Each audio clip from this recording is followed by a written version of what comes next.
Bienvenidos, queridos amigos, a una nueva edición de este programa que se llama Marcando el Norte. Don Jorge, bienvenido. Gracias. Vamos avanzando, vamos conociendo mucho mejor lo que ocurrió en esa tremenda persecución contra la Iglesia Católica que se produjo en España. Analizamos los hechos, las raíces, para entenderlo mucho mejor. Hemos ido parcelando los acontecimientos, viendo el ambiente general. Después hemos visto cómo en un capítulo especial solo para dedicaros a ellos, a los obispos. Hemos visto otros sobre las religiosas, las mujeres que consagradas. Los religiosos, no hemos hablado de ellos, les hemos ido dejando, y sin embargo su número es importante, distinguiendo entre sacerdotes seculares y religiosos. ¿De qué cifras estamos hablando? Sí, pues se habla de como 2.365 religiosos, pero que ya digo que algunas veces esas cifras, pues porque no se tienen datos cuando se cierran los primeros martirologios, y a veces bailan un poco. Son comunidades enteras. Como siempre, hay temas que se suscitan que son súper curiosos. Por ejemplo, la repercusión que tuvo el martirio, los mártires, en las misiones.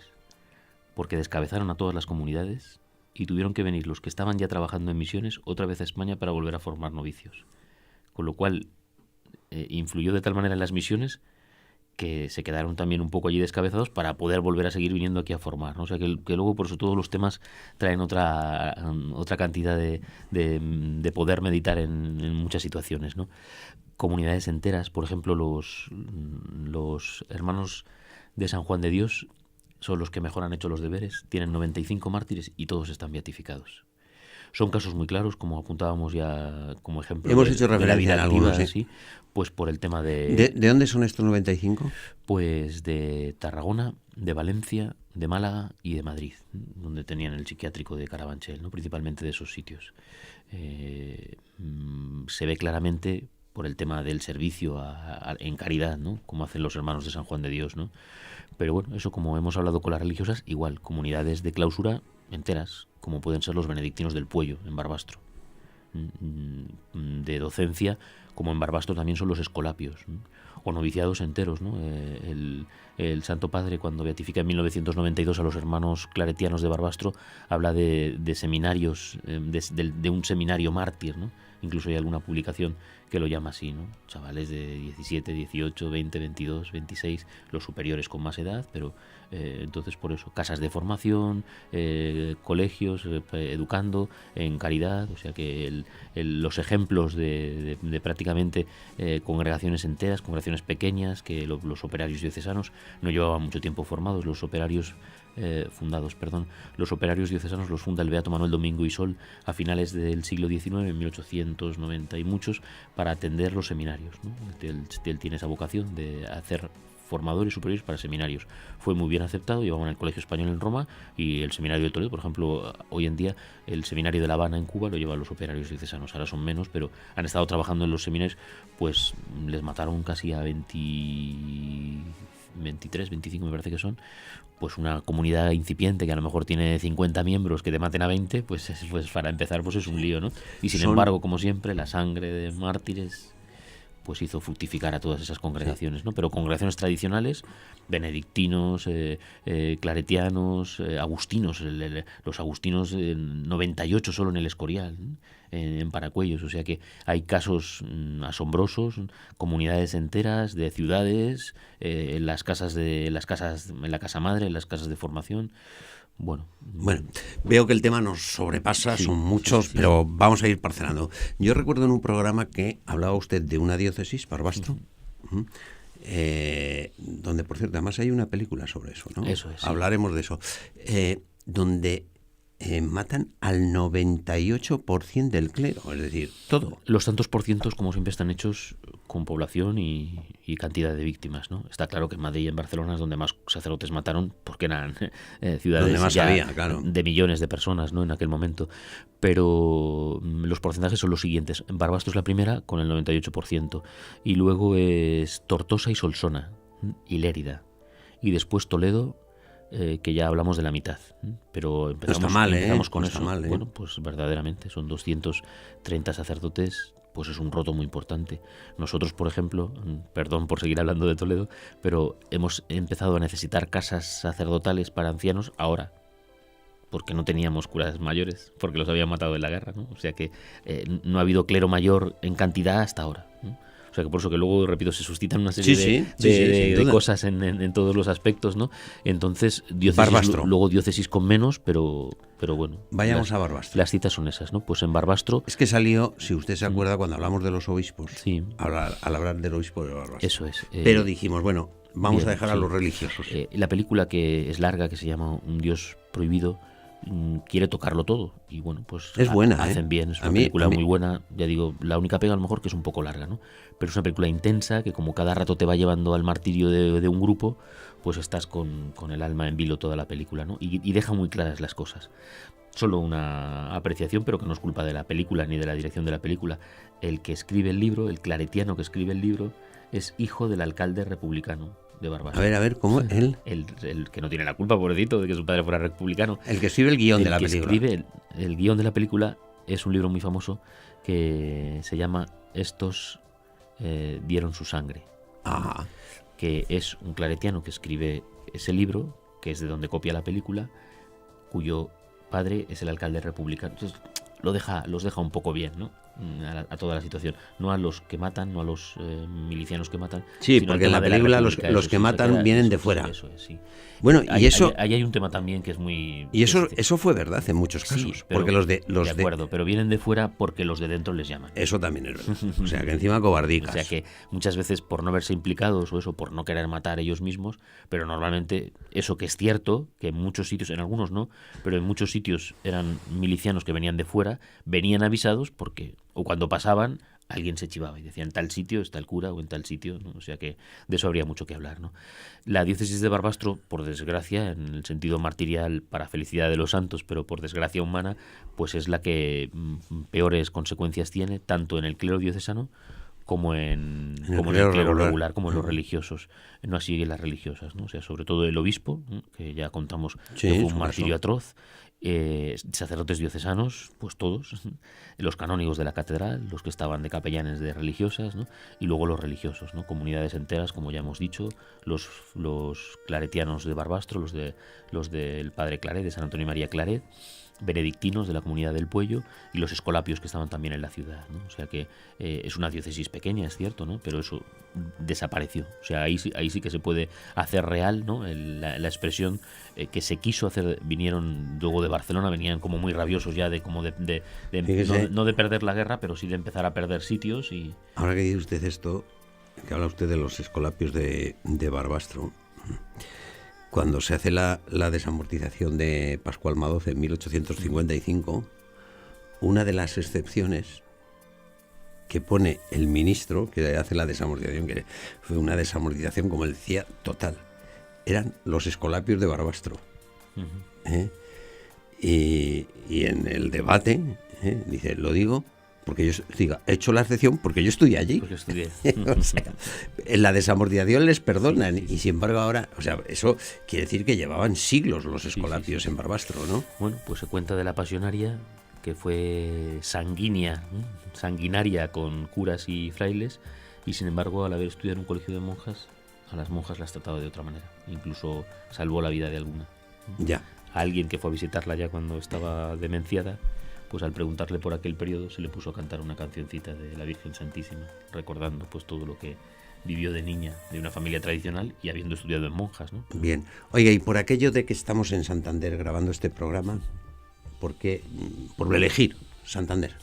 Pues igual aquí y en zonas costeras, en Cartagena, en Valencia, en Barcelona, pero en Santander son famosos los buques prisiones, en donde les encerraban de forma, cosa que se repite de la Revolución Francesa, nuestra máxima exaltación de libertades, en Rochefoucauld, 800 sacerdotes hacinados en un barco que decían que los llevaban a las Guayanas francesas, a la par que les echaban brea por por la tarima del barco para que se envenenaran y según se iban muriendo los iban tirando al mar, ¿no? 800 sacerdotes en la Revolución Francesa.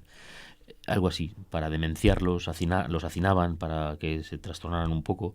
Bueno, nadie le sacan de su casa y le ponen a vivir en medio metro y sin poderse mover y con mala alimentación, o sea, queriendo sacar otra vez más declaraciones de tirarles en Barcelona, igual, por eso digo, en las playas de Barcelona, con piedras y tirarles al mar, en Castelldefels, en las costas de Garraf, ¿no? Y aquí en Santander, ¿no? Además con algo muy curioso, por motivo del Golfo de Vizcaya, cuerpos arrojados en Santander, además aparecieron en Lavandé, otra zona martirial.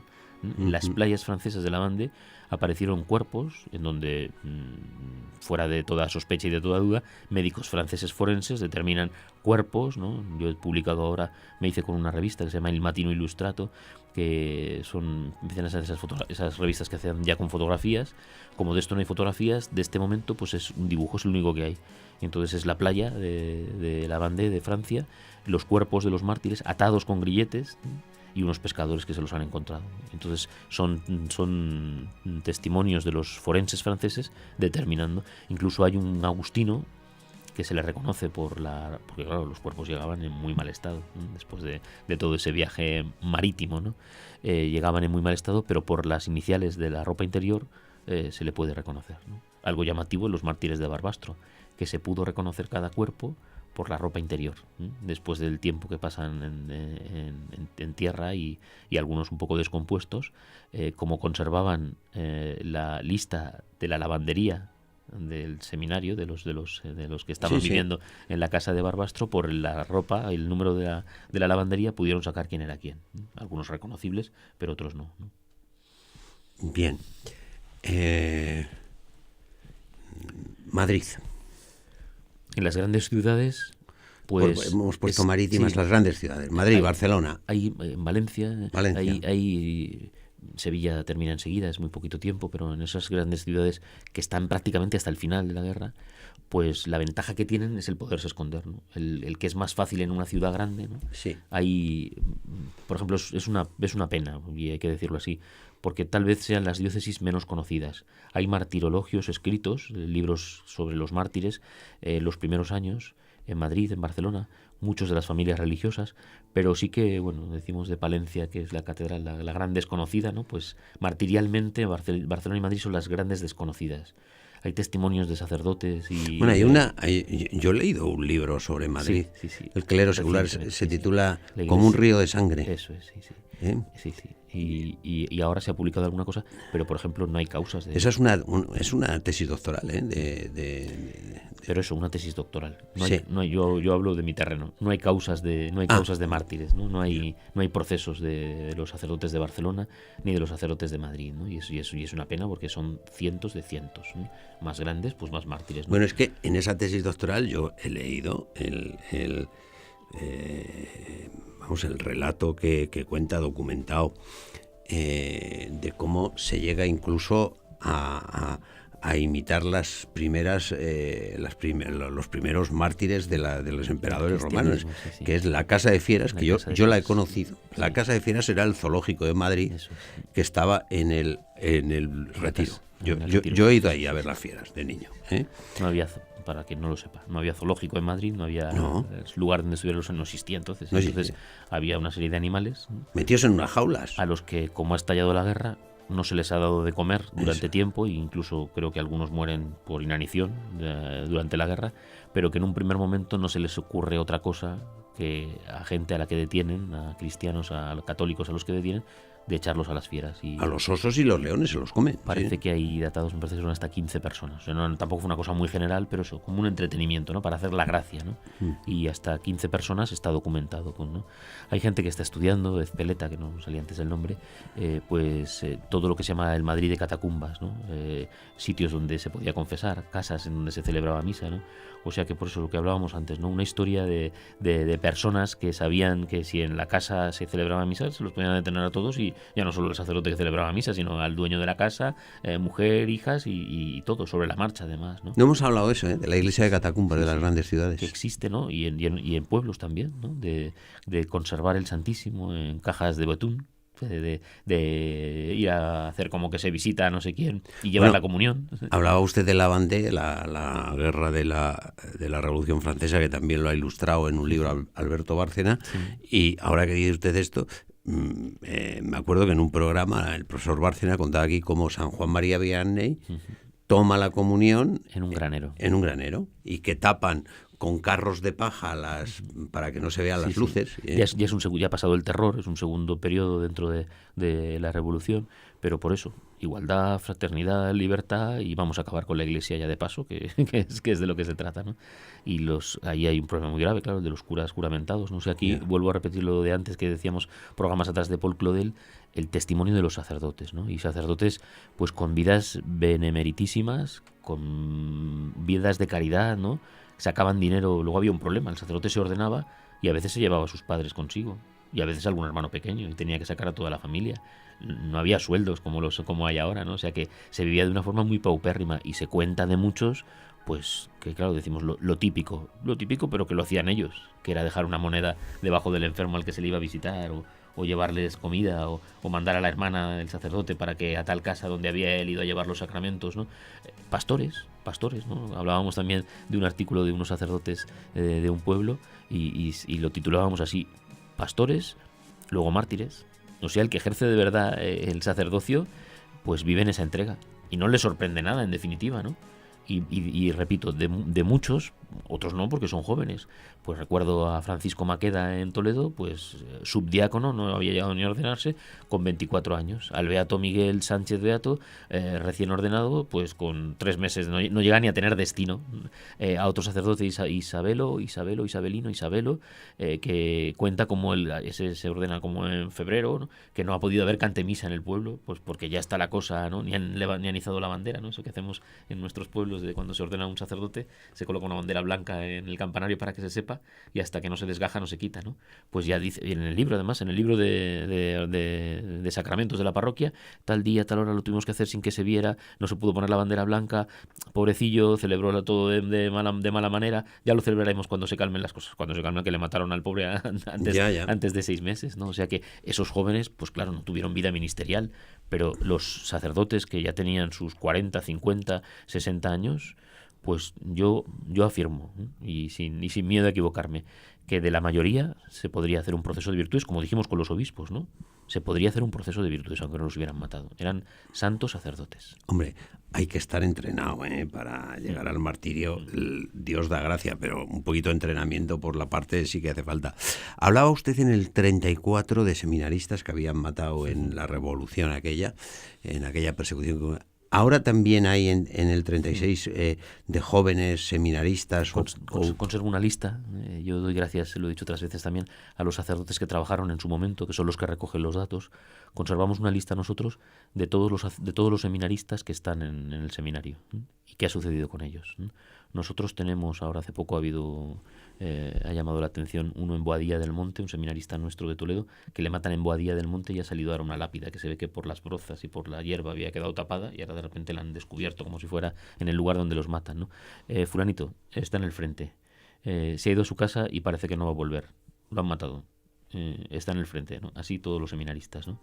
Y sí, pues como es un momento en donde algunos se retiran a sus casas, pues porque son seminaristas, no tienen ordenación, no han recibido el sacramento del orden, pues se les permite volver a sus casas. De hecho, incluso había padres, sobre todo con los menores, que iban al seminario a buscarles para llevárseles porque tenían miedo de que les hiciesen algo, ¿no? Pero sí, por ejemplo, la diócesis de Madrid en el año 2011, coincidiendo con la Jornada Mundial de la Juventud, tuvo la genial y espiritual idea de sacar a un grupo de seminaristas jóvenes, ¿no? Que mueren todos en la persecución religiosa, ¿no? O sea que sí que se persigue igual. O sea, decíamos una expresión que se utiliza: basta que se oliese a cera, ¿no? Basta que, claro, ya los que tenían primeros ministerios tenían la tonsura, que era lo primero, claro, se hacía la tonsura y ya estaban identificados, ¿no? La tonsura se hacía con una pequeña moneda, pero a veces el agujero dentro de una cabeza joven de pelo, pues se veía a la legua, ¿no? Con lo cual, pues a muchos les detuvieron pues porque se les veía la tonsura, ¿no? Y en el caso de los seminaristas, pues hay muchos casos, ¿no? Y ya hay bastantes que están beatificados. con martirios atroces. En Málaga hay un seminarista que se llama Aranda de apellido, ahora no me acuerdo del nombre, y es un martirio atroz, ¿no? De irle casi cortando partes de su cuerpo y bueno. Ya. Manuel Aranda. Manuel Aranda. Que ya está beatificado. Bueno, entonces, religiosos, estamos hablando de los religiosos, no hemos hablado de los párrocos, y yo creo que les vamos a dedicar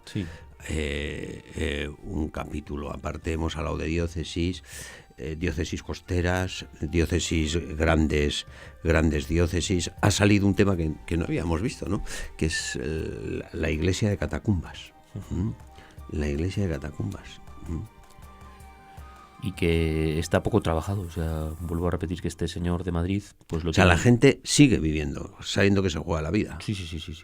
O sea que creo que también se puede afirmar que igual que no hay desafecciones, que no hay retiradas de palabra, que no hay blasfemias, que nadie se echa para atrás sacerdotalmente, eclesiásticamente, ¿no? Obispos, sacerdotes, los religiosos, con los seglares pasa igual, ¿no? O sea, hay una cantidad de, ya lo hablaremos, pero hay una cantidad de testimonios de seglares mártires y de los que no matan, ¿no? El beato Ricardo Pla, sus padres y su hermana.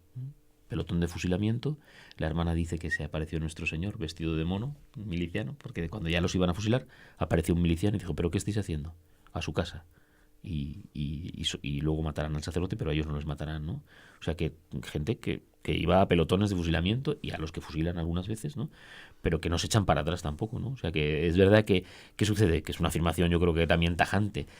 Como hay mártires en el estamento clerical, hay mártires en el estamento laical, porque es lo que ven y es lo que han vivido y es de lo que se les ha hablado, con lo cual, pues luego es verdad la gracia, el Espíritu Santo, el momento, el don, pero la formación que no faltaba, ¿no? Aludíamos a ese libro del padre Cantera, ¿no? Y se ve, ¿no? Que hay un espíritu de cielo, ¿no? Este Francisco Castelló y Aleu, que es un muchacho joven de Lérida, que es químico, porque luego estamos hablando de gente que también tenía formación, de gente de campesina, pero de gente con formación y con estudios, ¿no? Que no se les engaña, ¿no? Pues tiene una carta a su novia y una carta a una tía que dices, cásate, no te preocupes por mí, siento dejarte sola, pero me voy al cielo, en el cielo nos veremos, o sea que desde el cielo te bendeciré, o sea que hay una claridad de hasta luego, que ya nos veremos en el cielo, y claro, pues lo que dices, eso no se improvisa, eso es una preparación, pues por el bien que está haciendo la acción católica, por el bien que está haciendo la adoración nocturna, por el bien que hacían los sacerdotes, que estaban en su sitio, y que habían preparado pues para lo que podía venir, que vino.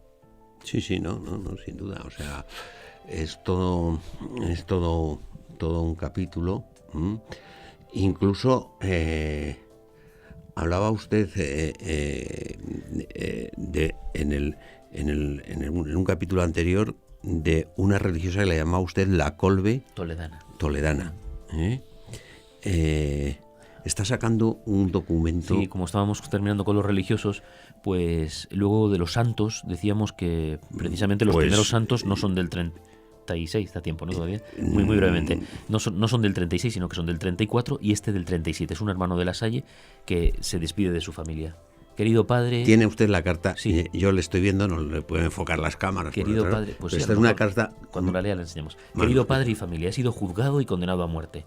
Acepto contento la sentencia.